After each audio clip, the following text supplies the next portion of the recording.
14, and she ended up giving her up for adoption because she thought, okay, she would have a better home, right? So her mom convinced her to give her up, and then, like, years later, she gets a knock at her door or a letter, and the police are like, because it was a closed adoption, they had been looking for her, and the police were like, hey, your daughter has been missing since she was 14 years old. So No. her daughter has been missing for 20 years. And because the daughter had been missing for 20 years, there was this body that they found. And they thought that it could possibly be her daughter. So they needed her DNA to see if this was the missing girl. Come to find out, no, it was not her. So what they ended up doing was, now the bio mom found out, hey, my daughter has been missing all this time and nobody knows what happened to her. So she starts like a Facebook group. Mind you, she had not seen her daughter since she was like an infant, since she gave her up. So she started this Facebook group, Find Andrea Bowman. And so people that went to school with her daughter started reaching out. Hey, I went to school with your daughter, I was friends with your daughter, I knew her, etc., etc. So she started finding people that knew her. And one of the classmates was now a detective. Oh. And the detective classmate, he was like, back when she went missing, it was never a big deal at school. But I want to find out what happened to her too. So they opened the case. Okay. Reopened this cold case from 20 years prior. Find Andrea Bowman. Well, the bio mom is looking into all this stuff, and she finds out that the adopted dad is like, she does like a search on him, and the adopted dad is like, he had been to jail, right? Because it was this girl on the side of the road, and he was going to assault her, right? So what he did was, he pulls out a gun, like a girl was riding her bike down the side of the highway, and the dad, her adopted dad, pulls out a gun on this girl and tells her to go into the woods. Well, the girl don't want to go into the woods because, what's going to happen there? Yeah. So he shoots a shot past her and, go into the woods. Then she doesn't go, and then he shoots a shot by her foot, go into the woods. So he shoots another shot at her. And finally, a truck or a car that was coming down the highway ended up she flagged him down, put her bike in the back of the car, and that's how she got away. Well, so he ended up going to jail for that for a while.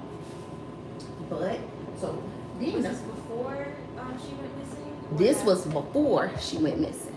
So he was still able to be the adoptive parent? They adopted this girl when she was a small child, like an infant. So when he gets out, so maybe he goes to jail when she's 5 or so, and then when he gets out, she's like 11 or something like that. Well, as the mom is looking more into the case, she finds out that from some of her friends that she had told the friends that he was molesting her. So he was assaulting her. And like the friends were like, they were at dinners with them, and she would only, like, they would give her a leftover sandwich.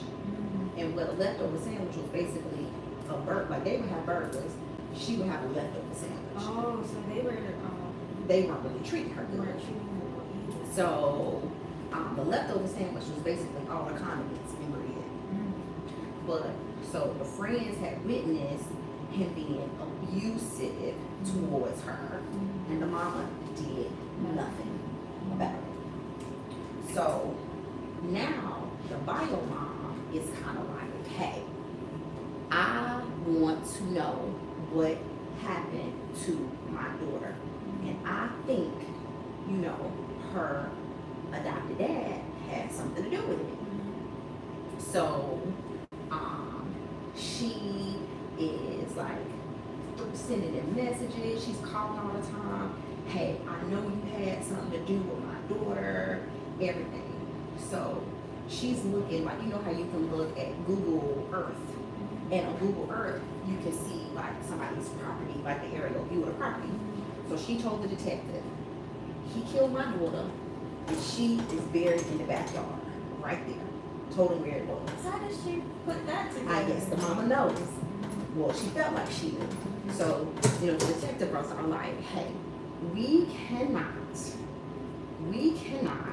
you know, dig this man's yard up because you feel like your daughter is buried back there. We need evidence.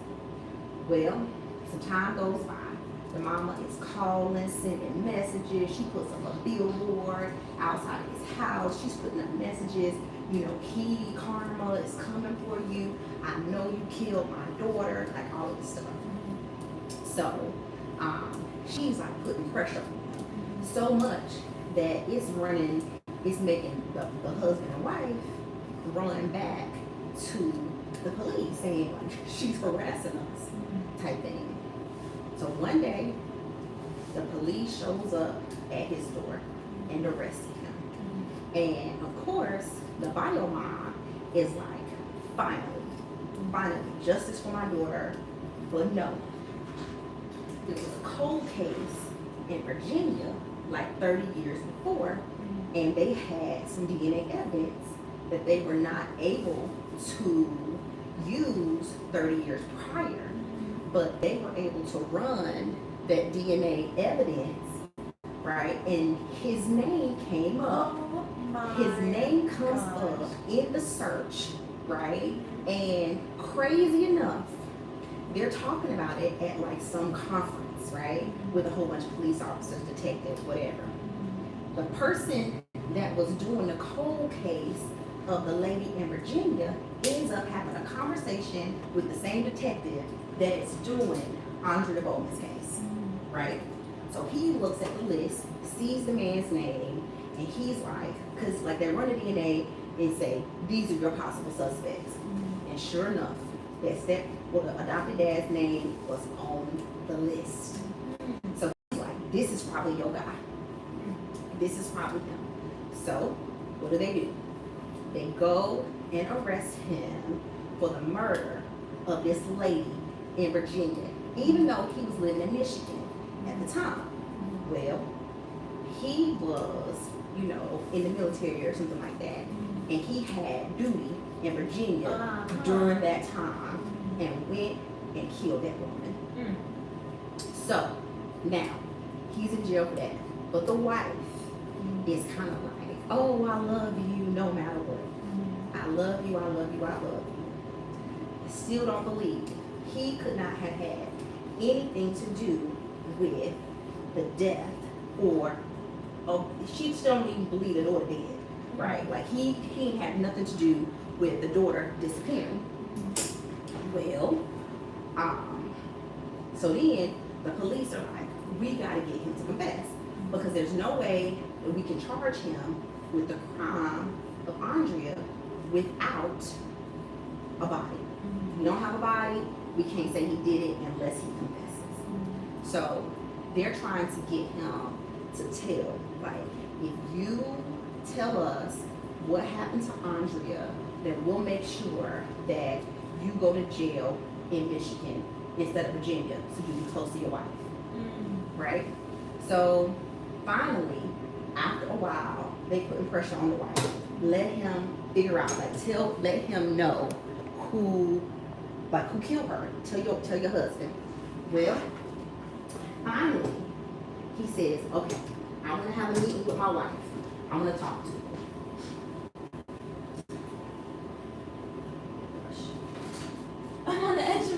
Yes, okay. So I want to have a meeting with my wife. I want to talk to her. So they call the wife in, and when they call the wife in, he's like, now they don't even do this. It's a meeting with just the husband and the wife, and the detective is sitting there. And while he's in there, it's like he starts telling her, I came in the house one day, and Andrea was about to leave. She said she was going to leave. She was running away.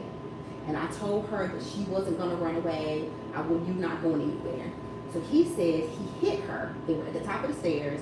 He hit her, and she fell down the stairs and died. So by the time she got to the end of the stairs, by the time he checked on her, her neck was broken. She was dead. So he said he put her in a barrel and took her out to the trash can for the trash to be emptied the next day. So that's what he said. But they don't believe it, because that's kind of hot like. And they would have found a body. They would have found a body. No body. All right. So they don't believe that. Then what he does is he says that, well, he keeps giving them different stories. But finally, he tells the truth, where she's buried. And sure enough, she is buried in the backyard where that mama said she was from the beginning.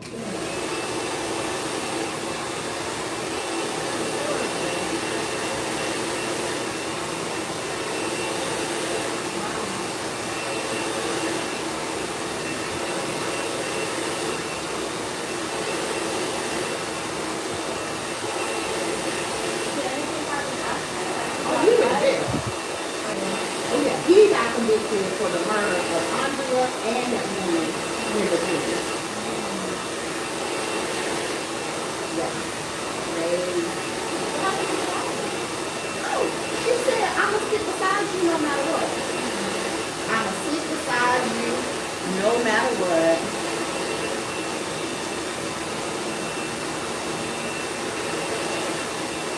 I'ma sit beside you no matter what. And yeah. Oh, hey, I see a question in the chat. It says, nice color. Do you apply it? Yes. And what color? She actually got her color done today. It's a custom color, and it is like a ginger, kind of like a copper brown kind of color. So yeah, she got her color done today. Thanks for asking.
Oh, no, me too.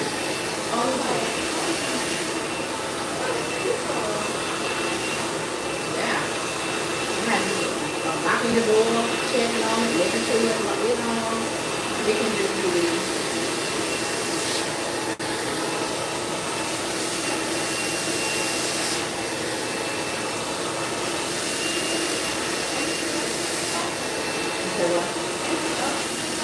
Oh, yeah, other documents. The worst and stuff. I did watch that Netflix movie, The Ugly. Did you watch It was, I mean, it was like, I was like, this is interesting. This is interesting. I don't know. But it is on pink under. Oh, we got to. Oh, we got to. We got to. I wonder if they have a book or something.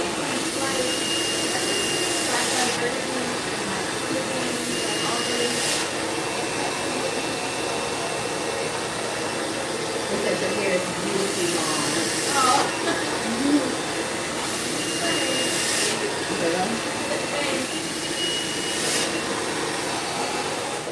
It came out in about She said, thanks. I read your comment. Your hair is beautifully long. She said, thank you.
Get it trimmed is really, I think, kind of as needed.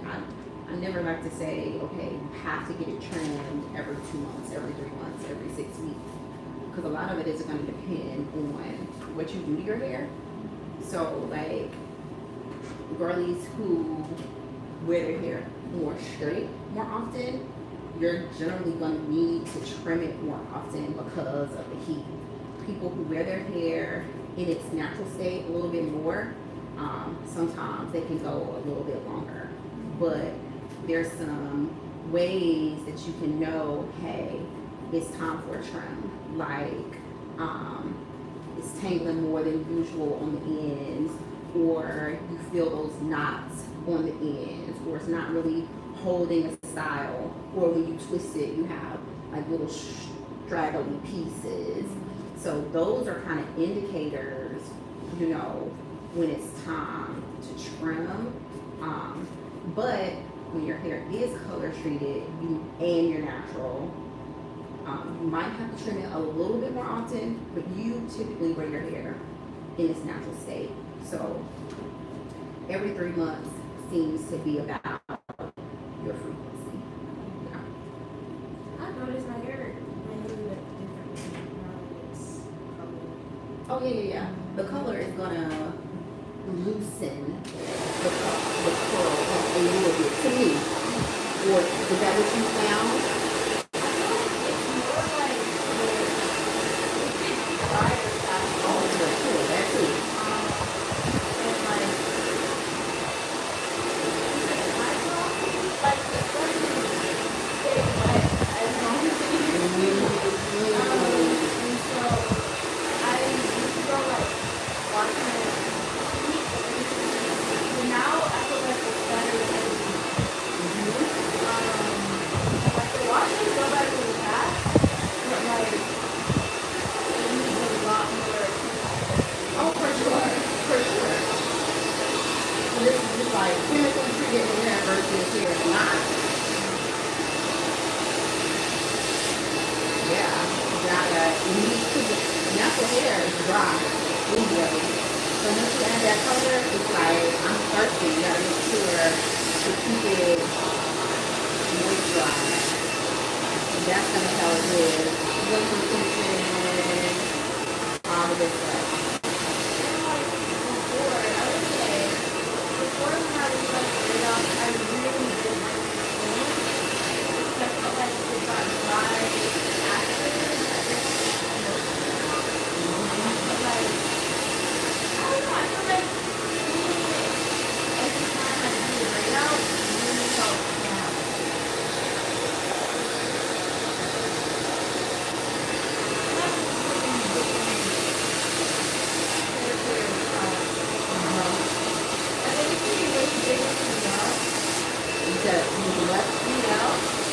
Oh, you did it, Rossi? I think it was because they don't like it anymore. Well, probably because of the lawsuit. Something about people calling people hair falling out. But I feel like I weird with like hair falling out stuff because I think a lot of the time people with like genetic factors as well. Don't fix their hair. Yeah. You wonder why it's not It's falling out, right? But this lawsuit, because they sold it all the yeah, right? So that a lot of times, like you sell your stuff, they could possibly change the formula. So what you once were purchasing from a place may not be the same thing. I thought they kept their formula the same. Maybe. But I think it's specifically like a lot of complaints about their rose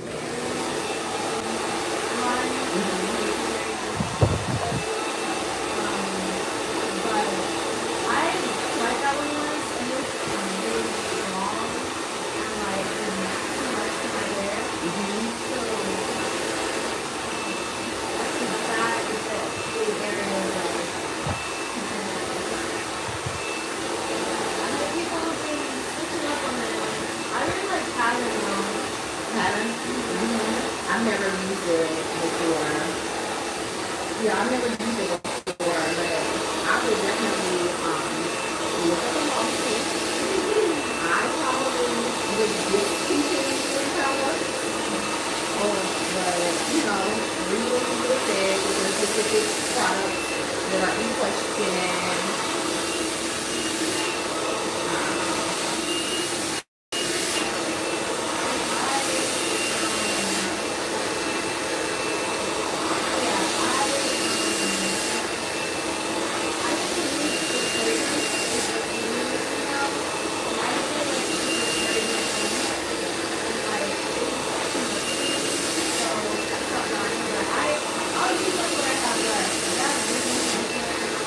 What brand? Yeah.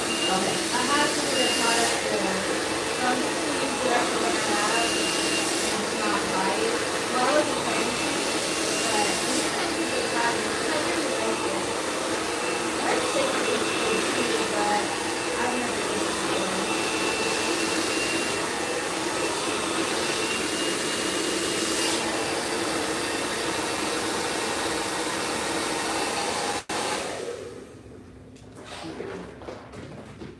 Have you heard much about them? About who? Sacred? I haven't. I've seen people do like reviews online, but I've never used it personally, so I don't have I don't have any feedback for that one.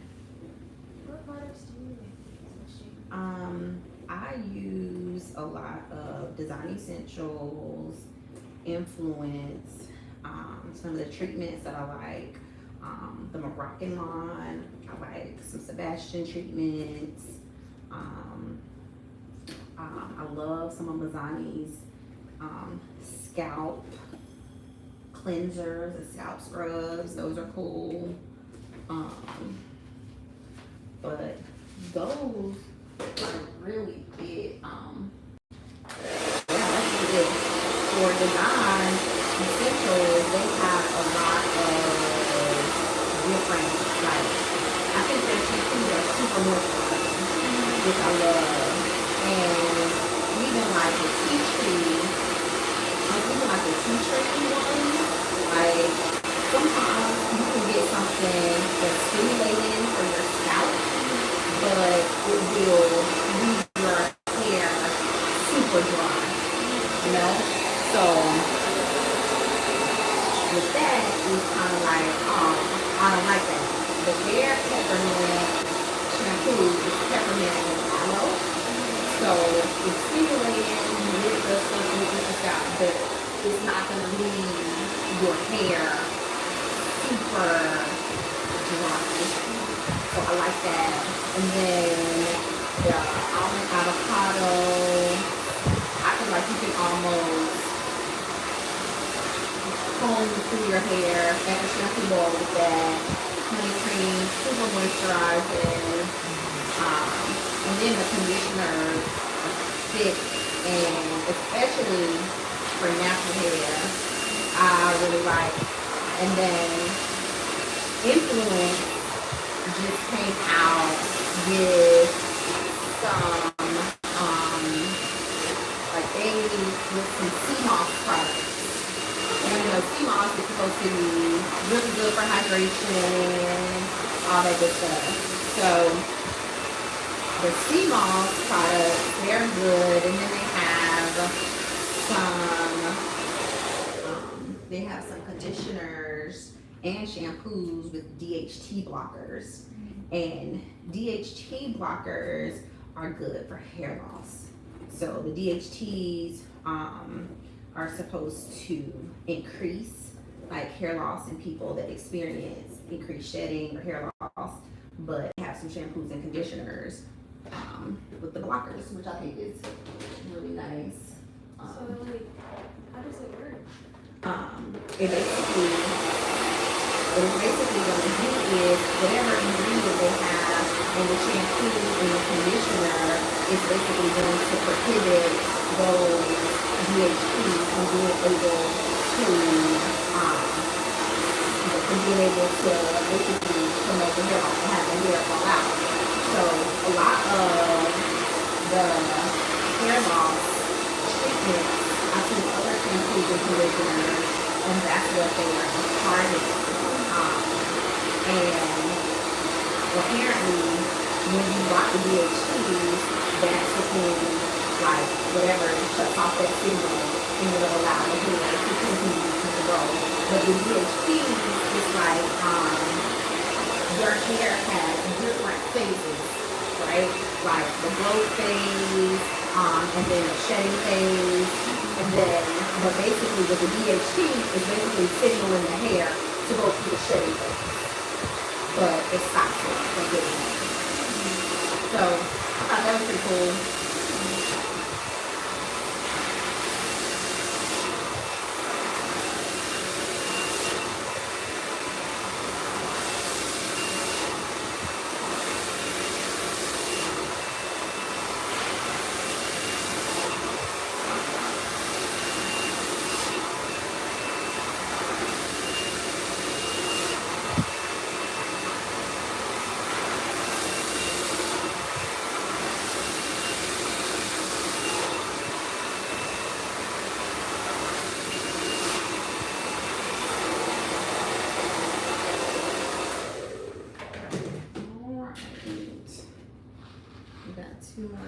sections, and then we're gonna trim you.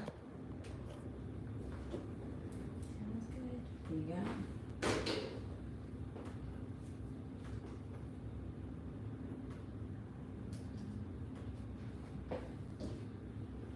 And I always like to,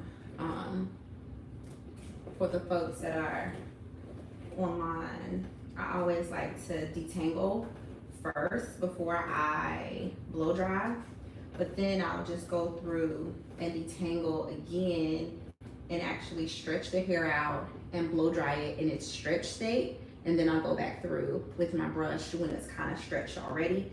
And that just minimizes breakage and kind of speeds up the dry time.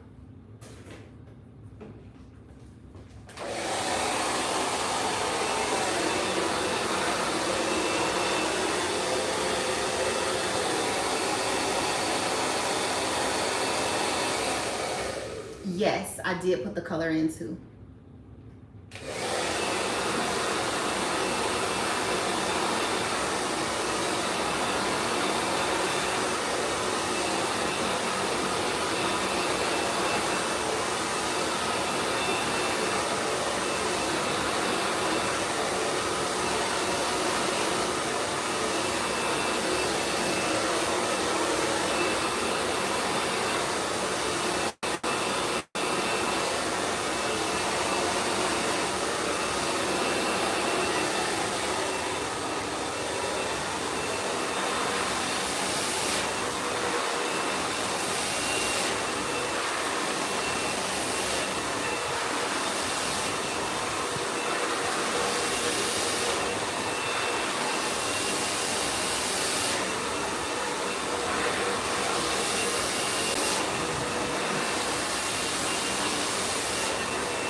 another thing I wanted to say is, you notice how I'll put the brush in and pull it out.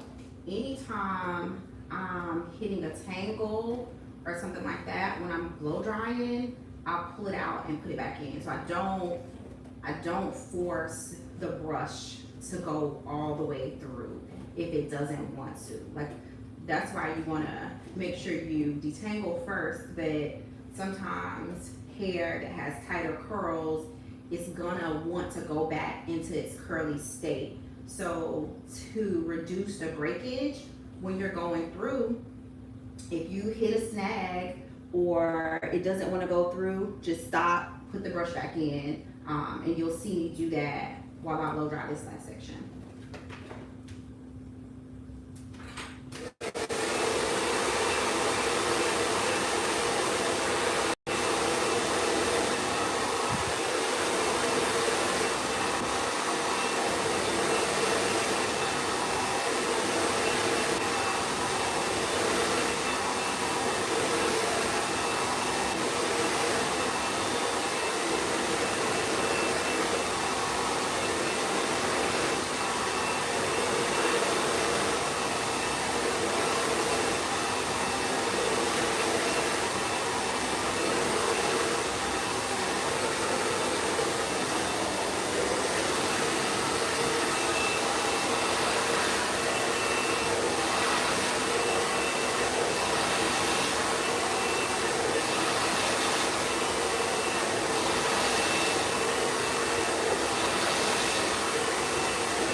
So I did want to tell you all that we're going to trim our ends, but typically after this is where we would go ahead and flat iron and then trim. But she's getting braids tomorrow, so we're just blowing it out or blowing it dry to get ready for braids.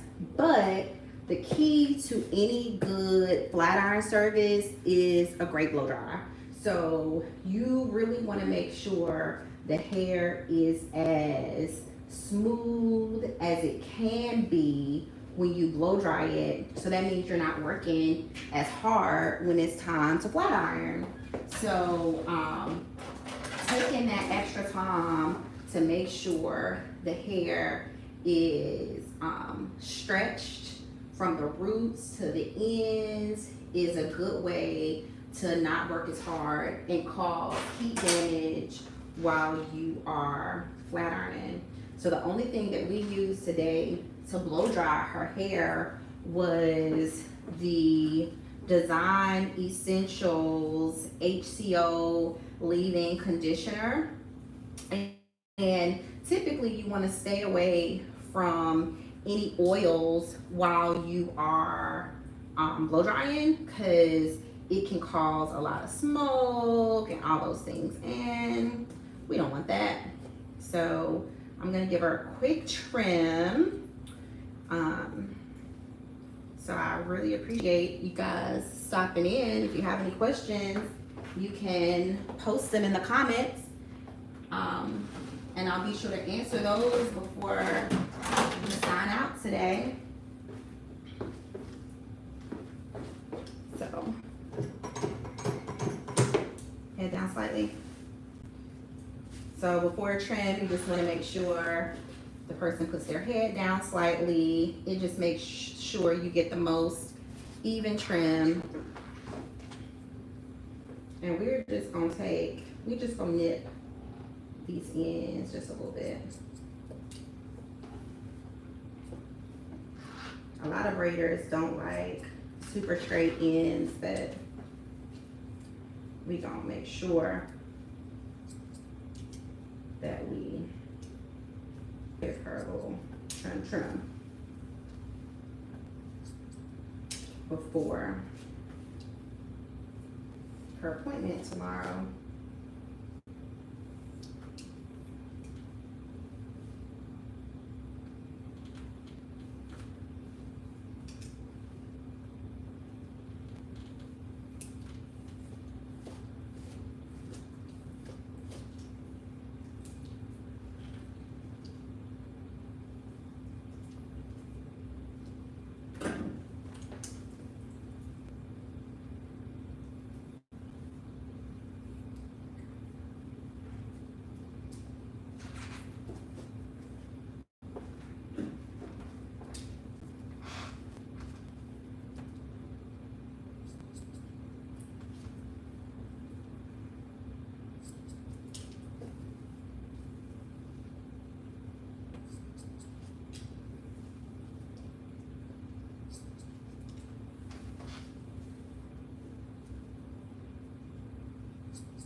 Have I done keratin treatment, and would you recommend for natural hair? I personally don't do keratin treatments, though it's not a bad idea.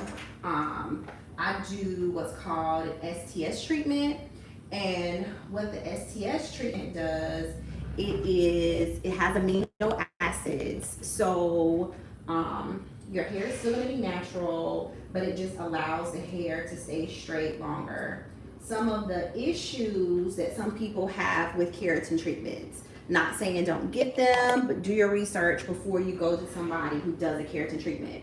So natural hair is packed with protein, okay? Curly hair is packed with protein. Now, too much protein can cause hair to be dry and brittle. So sometimes when people get keratin treatments, their hair can end up being dry and brittle. And guess what happens to hair that is dry and brittle? It breaks. So while keratin treatments are a good idea for some, it may not be the best idea for others. So just do your research, and make sure the person that you're going to for your keratin treatment specializes in them. But I personally do not do them. I do other straightening systems like the STS with amino acids. Thanks for your question.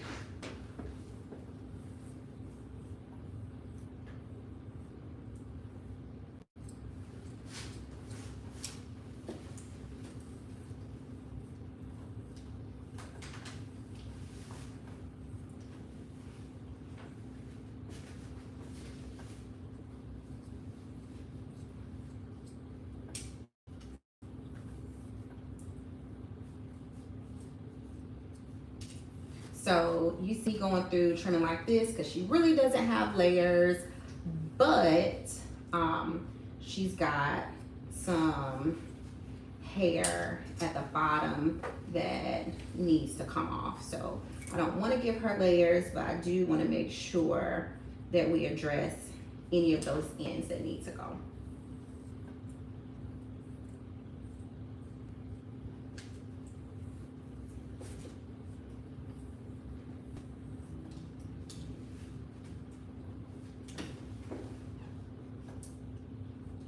Let me see. There. Let me just go through and trim a little bit.